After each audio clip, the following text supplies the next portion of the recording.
Di migliaia di persone stanno partecipando in tutta Italia al Gay Pride, piazze principali Milano, Padova, Perugia e Pompei, dove il sottosegretario è presente, il sottosegretario Spadafora, e sentiamo l'inviata Francesca Sancini.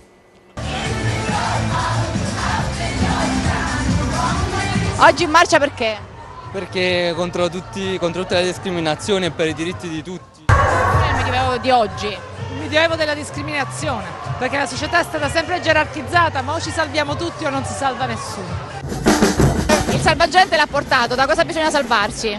Assolutamente dalla discriminazione innanzitutto e dall'ignoranza. Sono stato anche vittima di bullismo, ma il bullismo ti rende forte e bisogna andare sempre avanti.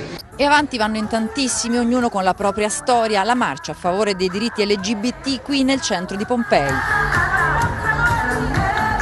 Sui diritti non possono esserci differenze. La paura è che si possa andare indietro con questo governo, la negazione dei diritti e delle possibilità di essere uguali davanti alla legge.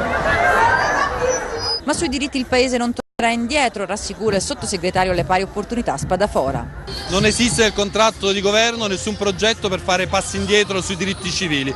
Anzi, la necessità del nostro Paese è di portare avanti una battaglia culturale importante nel rispetto di tutti. Ma oltre al rispetto, chi è qui chiede di non essere un cittadino di serie B, a cominciare dai diritti dei più piccoli. Ma ai bambini delle famiglie arcobaleno che diritti mancano? Sono bambini figli di un solo genitore mentre ne hanno due.